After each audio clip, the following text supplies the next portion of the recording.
The massive alien ship hung in space like a metal cathedral, its hull gleaming under the light of distant stars.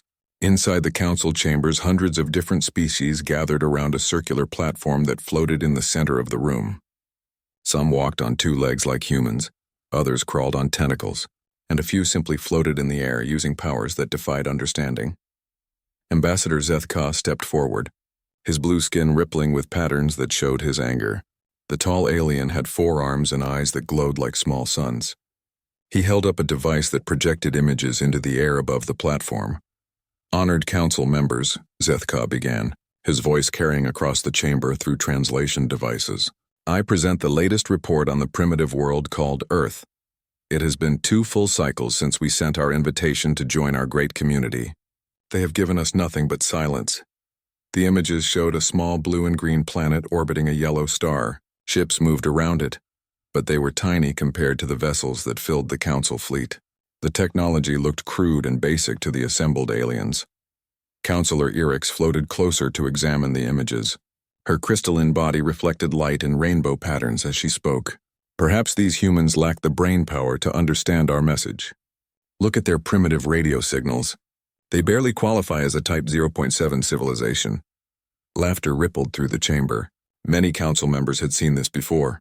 Young species often took time to accept the reality of galactic civilization, but none had ever remained silent for so long. "They broadcast entertainment signals into space," added another counselor, a creature that looked like a walking tree. "Their leaders spend time arguing with each other instead of responding to us. Clearly, they are not ready for membership." What the council did not know was that deep inside a mountain on Earth, humans were working day and night to understand exactly what the aliens wanted.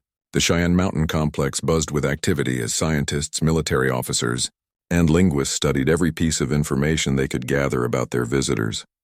Director Jake Sullivan walked through the underground facility, checking on different teams. He was a tall man with gray hair who had spent his whole career preparing for this moment, though he never expected it to actually happen. The weight of representing all humanity pressed down on his shoulders like a heavy coat. "What do we have, Lisa?" he asked as he entered the main laboratory. Dr. Lisa Morgan looked up from her computer screens. She was a young woman with dark hair who specialized in understanding languages. For months she had been working to decode not just what the aliens were saying but what they really meant. "The translation is complete," she said, rubbing her tired eyes. "But Jake, you need to see what Alex discovered about their history." Dr. Alex Carter sat at another workstation surrounded by data files. He was a careful man who always checked his facts twice before speaking. What he had found in the alien databases made his stomach feel sick. "Director Sullivan," Alex said, turning his chair to face them, "we have a serious problem. I analyzed every species that joined the council in the last 1,000 years. The pattern is always the same." He brought up a holographic display showing the history of dozens of different alien civilizations. "Look at this. The Kepler Union had faster-than-light travel before they joined the council. Within 50 years, they lost the technology and became dependent on council ships for transportation." Lisa leaned forward to study the data. "The same thing happened to the Antares Republic. They had powerful energy weapons, but after joining the council, they could only use approved defensive systems." Alex nodded grimly. "Every single species that joined the council lost their most advanced technologies within 1 generation. They become client states, not equal members. The council takes their innovations and gives them basic resources in return." Jake felt a chill run down his spine. "They are not looking for allies. They want to collect our technology and turn us into servants." "That is exactly right," Alex confirmed. "And if we refuse to join, they have enforcement fleets that pacify resistant species. The historical records show they have done this hundreds of times. Meanwhile, far from Earth in the cold space beyond Jupiter, something extraordinary was taking shape. Hidden behind the gas giant's massive electromagnetic field, human engineers worked on the largest construction project in history. Admiral Ryan Brooks floated in zero gravity as he inspected the latest progress reports. He was a veteran of 3 wars and had volunteered to oversee humanity's most secret project. Around him, the skeletal framework of enormous platforms stretched for kilometers in every direction. "How much longer, Patricia?" he asked the chief engineer. Dr. Patricia Williams checked her tablet before answering. She was a brilliant woman who had designed fusion reactors before the age of 30. Now she was building something much more ambitious, Another 6 months for the primary platforms, she said. The weapon systems will take longer, but the basic infrastructure should be ready if we need it. Ryan nodded as he watched construction robots welding massive steel beams together. Project Aegis was humanity's insurance policy. If the aliens proved hostile, Earth would not be defenseless. Back in the council chambers, the debate about Earth continued. Some members wanted to send enforcement ships immediately. Others argued for more patience, but most simply saw the humans as another primitive species that would eventually submit to galactic law. I propose we give them one more cycle, suggested Ambassador Zethka. If they continue to ignore us, we send Admiral Vexmore's fleet to enforce compliance. The council voted unanimously to approve the proposal. They had no idea that their private communications were being intercepted by a small group of alien rebels who opposed the council's imperial policies. On Earth, Dr. Lisa Morgan received another encrypted transmission from their secret contact within the council. The message was brief but clear. Humanity had one more cycle before the alien fleet would arrive to force their surrender. We are running out of time, she told Director Sullivan. Our contact says the council has approved military action if we do not respond soon. Jake looked at the reports from Project Aegis and made a decision that would change the course of human history. Then we will respond, but not the way they expect. He activated the secure communication system that connected him to leaders around the world. Presidents, prime ministers, and generals appeared on screens around the command center. Ladies and gentlemen, Jake began, it is time to break our silence, but we will do it on our terms, not theirs. The plan they developed over the next few days was bold and dangerous. Instead of surrendering or fighting a hopeless war, humanity would challenge the council using their own ancient laws. It was a gamble that could save Earth or doom it forever. As the alien fleet gathered at the edge of the solar system, humans prepared to give them an answer that would shake the foundations of galactic civilization. 6 months passed like a countdown to disaster. The people of Earth went about their daily lives while their leaders worked frantically behind closed doors. Children played in parks, workers commuted to their jobs, and families gathered for dinner, all unaware that alien ships were moving closer to their world with each passing day. Then everything changed in a single moment.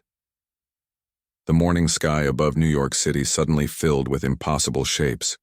Massive alien vessels materialized out of nowhere, their hulls reflecting sunlight in ways that hurt to look at directly. Similar scenes played out over London, Tokyo, Moscow, and every other major city on Earth. The ships hung in the air like metallic clouds, silent and menacing. Admiral Vexmore stood on the bridge of his flagship, a vessel larger than most human cities. His species looked like walking suits of armor, with metal plates that had grown naturally from their bones over millions of years of evolution. Around him, officers from 12 different alien civilizations monitored their instruments and waited for orders. Broadcasting on all human frequencies, announced his communication officer, a creature that resembled a giant insect with multiple heads. The message went out simultaneously in every human language, transmitted to every radio, television, and computer on the planet.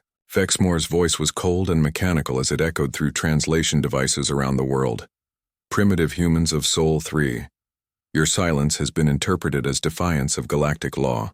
You have 72 of your planetary rotations to surrender your governing bodies to council authority, or face pacification measures. This is your final warning. The reaction on Earth was immediate and chaotic. In Times Square, crowds of people stopped walking and stared up at the alien ships with open mouths. Some screamed, others prayed, and many simply stood frozen in shock. Similar scenes played out in every city, as humanity realized they were no longer alone in the universe. Emergency broadcasts interrupted regular programming as world leaders tried to maintain calm, but panic spread faster than official statements. Highways jammed with traffic as people fled cities, grocery stores emptied as families stockpiled food and water. Some groups gathered in churches and temples to pray, while others demanded immediate surrender to the aliens. In Washington, President Katherine Hayes sat in the Situation Room surrounded by her top advisors. She was a steady woman who had led the country through economic crises and natural disasters, but nothing had prepared her for this moment. On the screens around the room, reports came in from military bases and intelligence agencies across the globe. "Madam President," said General Marcus Stone, "our satellites show at least 2,000 alien vessels in Earth orbit. Their smallest ships are larger than our aircraft carriers. We have never seen technology like this. The general was a veteran of many conflicts, but his voice shook slightly as he delivered the assessment. He had spent his career preparing to fight human enemies with weapons he understood. These aliens possessed capabilities that seemed to break the laws of physics. What are our options? The president asked. Director Jake Sullivan joined the meeting via secure video link from Cheyenne Mountain. His face appeared on the main screen, and Catherine could see the exhaustion in his eyes from months of preparation. We have been ready for this moment, Jake said carefully. Our analysis shows that direct military resistance would be futile, but we have prepared an alternative response. Before he could explain further, alarms began ringing throughout the Situation Room. A new transmission was coming in from the alien fleet, but this one was different.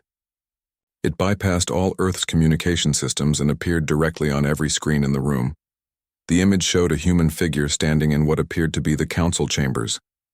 He was a middle-aged man wearing a formal diplomatic uniform that combined elements from different Earth nations.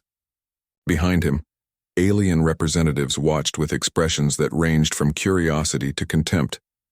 My name is Ambassador Daniel Rodriguez, the man began, his voice steady despite the incredible circumstances. I represent the unified governments of Earth and all humanity. President Hayes leaned forward in surprise. This was not part of any plan she had approved. General Stone looked equally confused as he tried to contact his intelligence officers for information. Daniel continued speaking as if he could sense their questions. Honorable members of the Galactic Council, humanity appreciates your invitation to join your community. We have studied your laws and traditions carefully during our period of silence. In the council chambers, Ambassador Zeth Ka floated closer to examine this unexpected human representative. The alien's glowing eyes narrowed with suspicion as he tried to understand how a primitive human had reached their secured facility. However, Daniel said, raising his voice slightly, we propose a demonstration of mutual capability before any formal agreements. According to your own ancient laws, we invoke the right of trial by combat to prove our worthiness for full membership, rather than client status. The alien chamber erupted in surprised chatter. Species that had remained silent for centuries suddenly found their voices as they discussed this unprecedented development. The trial by combat was an ancient tradition that few remembered, and none had used in over 1,000 years. Counselor Erix's crystalline form sparkled with agitation as she spoke. This is impossible. How does this primitive species know of trials that predate their civilization by millions of years? Admiral Vexmore received the transmission on his flagship and immediately contacted the council leadership. His mechanical voice carried a note of concern that his officers had rarely heard before. Council Command, we have a situation. The humans somehow infiltrated our secure chambers and invoked ancient law. Request instructions on how to proceed. On Earth, the alien ships remained motionless while their commanders waited for new orders. The 72-hour deadline still stood, but the legal challenge had created complications that required careful consideration. In a secure facility beneath the Pentagon, Commander Beth Parker received her final briefing. She was a woman in her early 30s who looked ordinary except for her eyes, which held a sharpness that seemed almost inhuman. For 5 years, she had trained for a moment she hoped would never come. Commander, said Dr. Patricia Williams, the genetic enhancements are stable, and all systems are operating at peak efficiency. You represent the best of what humanity can achieve. Beth nodded as she reviewed the files on her likely opponents. The Council's champions were legendary warriors who had never lost a trial combat. Some possessed natural weapons that could cut through steel. Others had mental powers that could predict enemy movements before they happened. What about backup? Beth asked. Sergeant Nick Torres and Corporal Amy. Chen are ready for team combat scenarios, Patricia replied. Their neural enhancements and reflexes have been tested extensively. But remember, this is not just about winning fights. This is about changing how the galaxy sees humanity. As the deadline approached, both sides prepared for a confrontation that would determine Earth's fate. The Council expected a quick demonstration of their superiority over another primitive species. Humanity planned to prove that intelligence and adaptability could overcome raw power and ancient tradition. The stage was set for a trial that would echo through galactic history. The trial arena was a massive sphere floating in the void between star systems. Ancient technology kept air and gravity stable inside the transparent walls, while thousands of alien spectators watched from floating platforms around the outside. This neutral ground had been built specifically for trials like this, though none had taken place for centuries. Commander Beth Parker stood in the preparation chamber, checking her equipment one final time. She wore a simple black uniform that looked plain compared to the elaborate armor and weapons carried by alien warriors. Her only visible equipment was a small device on her wrist and what appeared to be ordinary human military gear. "Remember," came Dr. Patricia Williams' voice through her earpiece, "every movement is being analyzed by their computers. They expect you to fight like other species they have encountered. Use that against them." Beth nodded as she watched video feeds of her opponents. Warlord Krexnal of the Kejari warrior caste stood nearly 3 meters tall, with 4 arms that ended in natural bone blades sharp enough to cut through metal. His chitinous shell had deflected energy weapons in previous trials, and his species had never lost a combat challenge in 800 years. The second opponent was even more dangerous. Psi warrior Zun Vel belonged to a species called the Ethereals, beings of pure mental energy who could inhabit crystalline bodies for physical interaction. This warrior could read thoughts, predict movements, and strike with telekinetic force that could crush vehicles. In the viewing galleries, council members placed bets on how quickly the humans would fall. Most estimated the trials would last less than 5 minutes total. Some younger aliens felt almost sorry for the primitive species that had challenged forces beyond their understanding. Ambassador Zeth Ka floated near the council leadership platform, his blue skin rippling with anticipation. "Perhaps this will teach other young species not to waste our time with foolish challenges," he said to his companions. The trial announcer, a being that looked like a floating jellyfish with multiple voices, began the formal proceedings. By ancient law and galactic tradition, the species known as humanity has invoked trial by combat to determine their status within the Galactic Council. The trials will consist of individual combat followed by team engagement. Beth entered the arena as cheers erupted from the alien audience. Most were cheering for Warlord Krexnal, whose previous victories had made him famous throughout council space. The massive warrior stepped forward, his 4 blade arms gleaming under the arena lights. "Little human," Krexnal spoke through translation devices. "Your courage is admirable but pointless. I will make your death quick to honor your bravery." Beth said nothing as she studied her opponent's stance and movement patterns. Her enhanced reflexes and tactical training allowed her to process information faster than normal humans, but she still appeared completely outmatched by the alien warrior's size and natural weapons. The combat began with a signal that filled the arena with harmonic tones. Krexnal immediately charged forward, his blade arms moving in complex patterns designed to overwhelm opponents with multiple simultaneous attacks.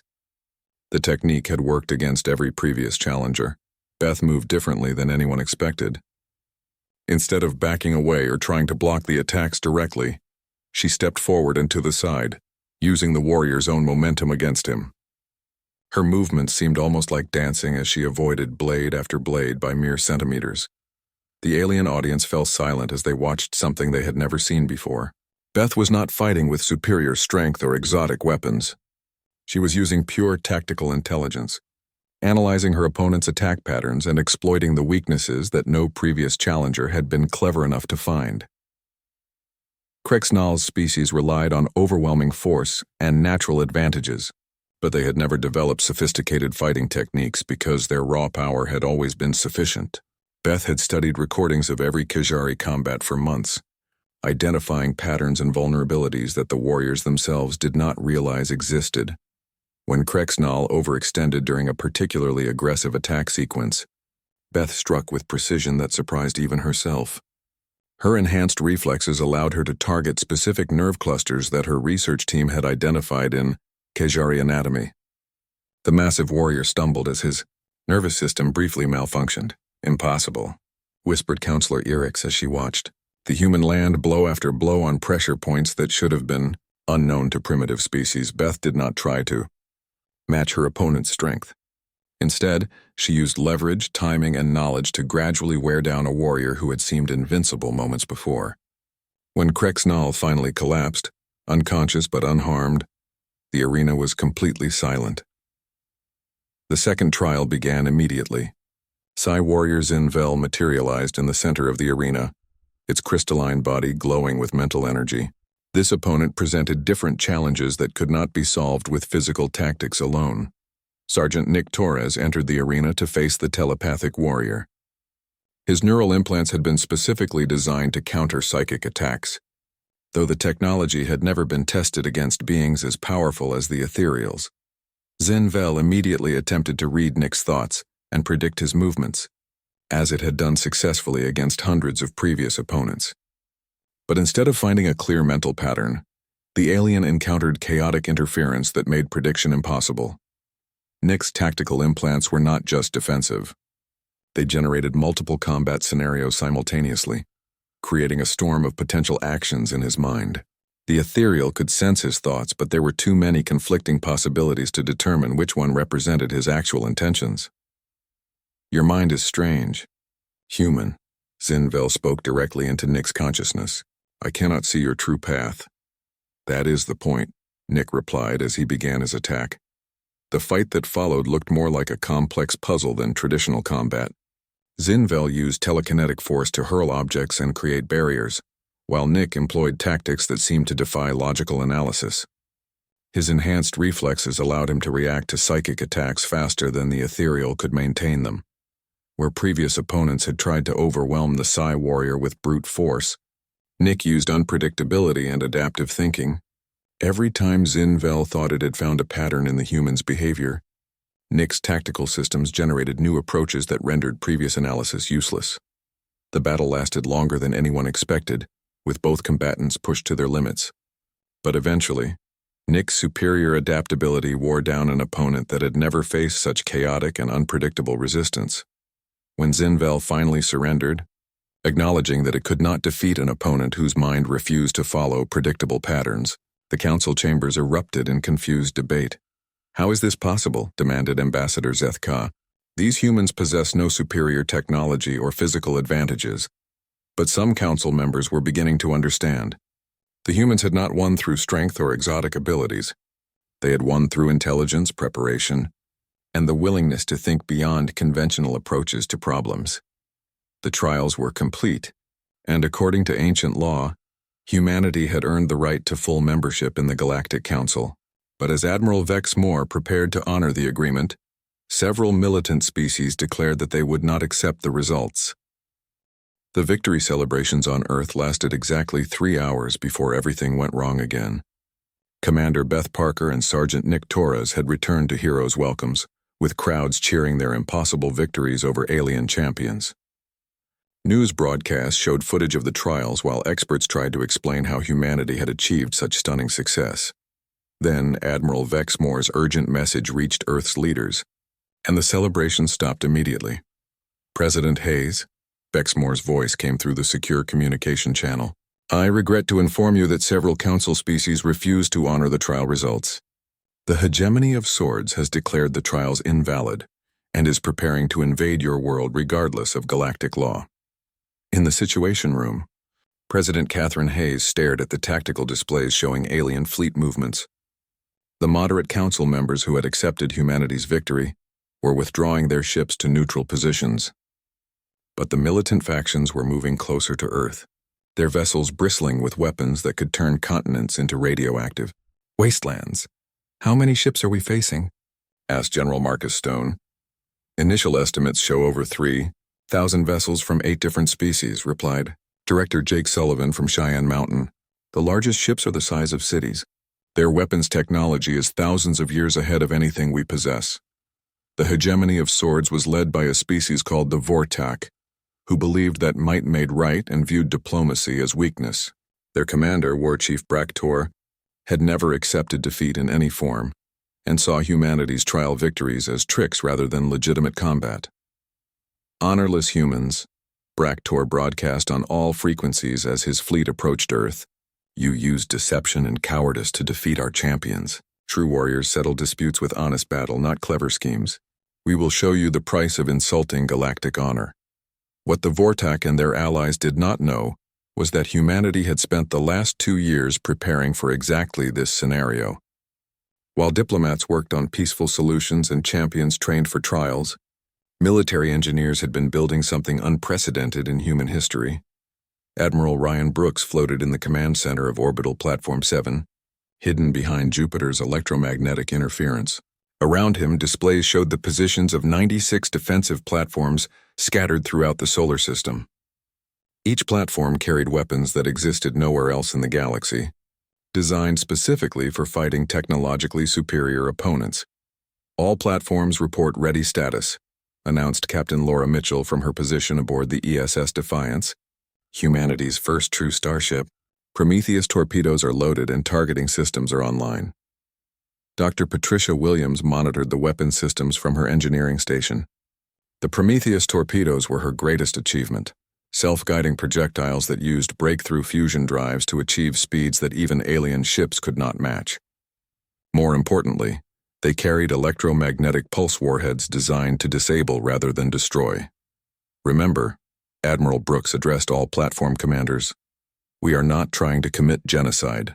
Our goal is to prove that aggression against Earth carries unacceptable costs while showing mercy to defeated enemies." The alien fleet moved into Earth's solar system with confidence born from centuries of easy victories. Their ships had conquered dozens of worlds using overwhelming firepower and superior technology.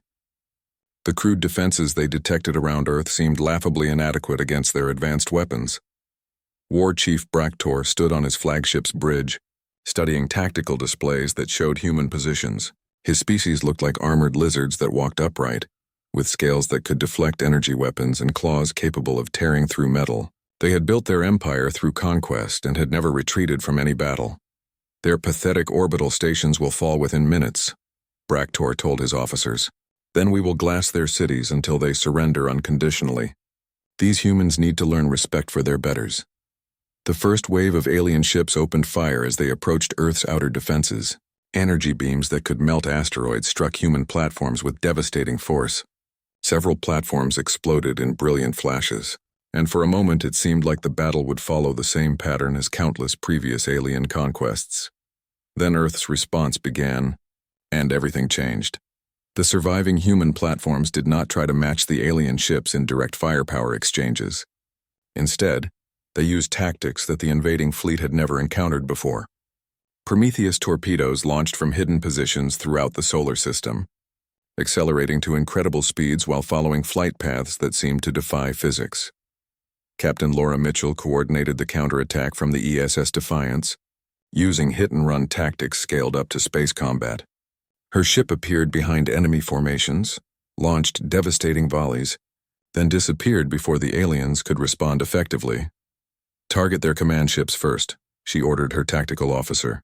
"We need to disrupt their coordination before they can adapt to our strategies." The alien fleet found itself fighting an enemy that refused to follow conventional battle patterns. Human forces struck from unexpected angles, concentrated overwhelming firepower on key targets, then vanished before retaliation was possible. It was guerrilla warfare applied to space combat, using mobility and intelligence to overcome technological disadvantage. War Chief Bractor watched in growing alarm as his carefully organized formations fell apart under the chaotic human attacks. His species had fought many wars, but always against enemies who used similar tactics and technologies. These humans employed strategies that seemed random but proved devastatingly effective. "How can primitives move so quickly?" demanded his tactical officer as another squadron of alien ships fell to human torpedoes. "They are not fighting like civilized species," Bractor replied, his voice filled with frustration. "They attack like wild animals without honor or proper formation." But other alien commanders were beginning to understand that the humans were not fighting randomly at all. Every attack served a larger strategic purpose, systematically dismantling the invasion fleet's ability to coordinate and communicate. Admiral Vexmore, watching the battle from his neutral position, felt a growing respect for human tactical abilities. His own species valued military excellence, and he could see genius in the way Earth's forces turned their disadvantages into advantages. The Battle of Saul lasted 6 hours, though to the participants, it felt like days. When the fighting finally ended, over half the alien invasion fleet was disabled and drifting helplessly in space. The survivors found themselves surrounded by human platforms and facing demands for surrender. War Chief Bractor stood on his damaged bridge, staring at tactical displays that showed the complete collapse of his fleet. For the first time in his long military career, he faced the possibility of unconditional defeat at the hands of a supposedly primitive species.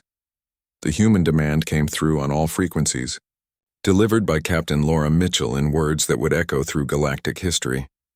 "Alien fleet, you are defeated and surrounded. Surrender immediately and you will be granted safe passage home. Refuse and we will continue to demonstrate why attacking Earth was a mistake."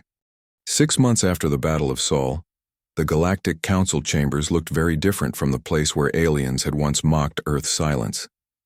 Representatives from dozens of species gathered around the floating platform, but now they listened respectfully when humans spoke. The balance of power had shifted in ways that no one had predicted. Captain Steve Harris walked through the massive alien facility with confidence that would have seemed impossible just a year earlier. He wore the uniform of Earth's new Galactic Defense Force, an organization created to help other species defend themselves against aggressive neighbors. Behind him, a small team of human advisors carried data tablets filled with tactical innovations that were revolutionizing space combat throughout the galaxy. Captain Harris greeted Admiral Vexmore as the human delegation approached the Council platform. "The Antares Republic has requested assistance with border raiders. Will Earth provide tactical support?" Steve nodded as he reviewed the mission briefings. The Antares Republic was one of many species that had been suppressed under the old Council system, forced to rely on outdated defensive technologies, while aggressive neighbors took advantage of their weakness. Now they were asking Earth for help in defending their territory. "We can provide training and tactical consultation," Steve replied. "But as always, we will not fight their battles for them. Our goal is to help species defend themselves, not create new dependencies." This approach had become the foundation of Earth's foreign policy. Unlike the old Council system that created client states, humanity offered knowledge and training while encouraging other species to develop their own solutions to problems. It was a philosophy that was spreading rapidly through galactic civilization. Dr. Lisa Morgan, now serving as Earth's chief cultural advisor, studied reports from newly independent worlds. Her office in the Council complex was always busy with representatives seeking guidance on everything from military tactics to diplomatic protocols. The transformation had been remarkable to watch. The Kepler Union has successfully defended 3 colonies using modified human tactics, she reported to the weekly briefing. The Crystalline Hegemony is requesting assistance with developing new technologies that their engineers have designed based on human principles. The changes went far beyond military matters. Species that had been forced to follow Council regulations for centuries were rediscovering their own innovative capabilities. New technologies appeared monthly as different civilizations combined their unique abilities with human-inspired approaches to problem solving.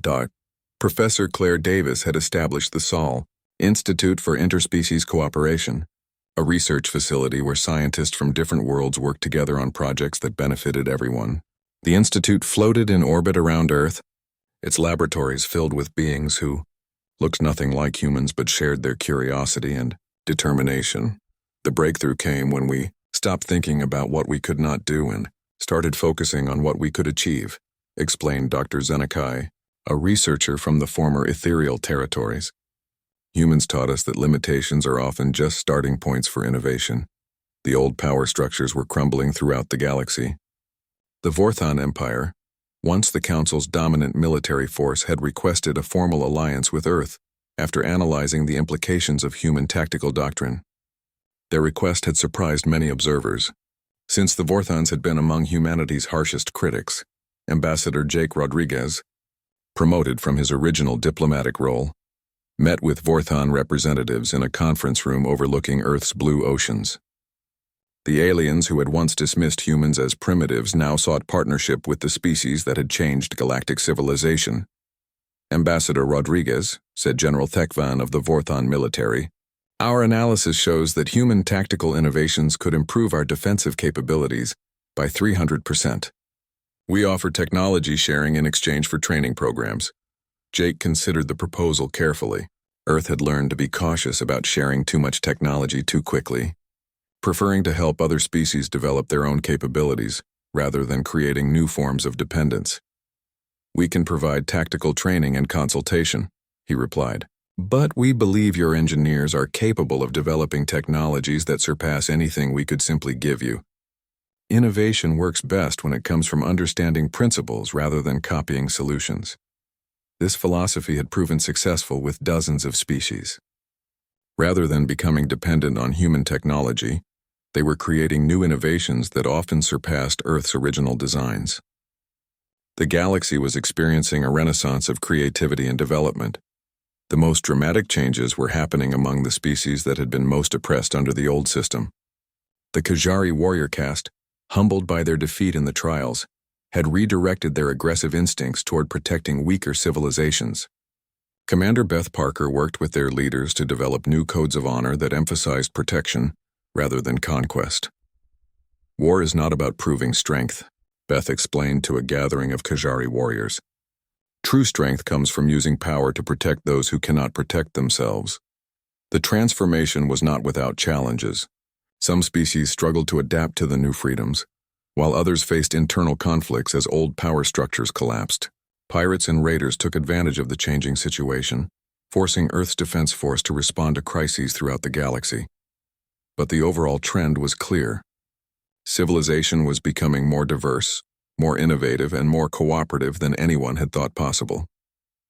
The rigid hierarchy that had dominated galactic politics for millennia was being replaced by networks of voluntary cooperation and mutual assistance. War Chief Braktor, the former Vortak leader who had led the invasion of Earth, now served as an advisor to the Sol Institute's conflict resolution program. His species' understanding of military logistics proved valuable in helping other civilizations defend themselves against remaining aggressive factions. "I thought humans were weak because they showed mercy to defeated enemies," he admitted during a conference on interspecies relations. "I did not understand that mercy is actually a form of strength that creates allies instead of slaves." The changes continued to ripple outward as more species discovered the possibilities that came with true independence. Trade networks flourished as civilizations developed new technologies and resources. Scientific discoveries accelerated as researchers shared knowledge across species barriers. 1 year after humanity's answer had first shaken the stars, Earth's representatives gathered for the first galactic assembly under the new system. Instead of a council that ruled over client states, the assembly brought together equals who worked together by choice rather than compulsion. President Catherine Hayes addressed the gathering from Earth. Her words transmitted to delegates throughout the galaxy. "We stand at the beginning of a new age of cooperation and discovery." The silence that once concerned our neighbors was not weakness but preparation. Today we move forward together, not as rulers and subjects, but as partners exploring the infinite possibilities that await us among the stars. The Assembly voted unanimously to adopt the Sol Accords, establishing principles of voluntary cooperation, mutual assistance, and shared discovery that would guide galactic civilization into an uncertain but promising future. Humanity's answer had indeed shaken the stars, but more importantly, it had freed them to shine with new brightness.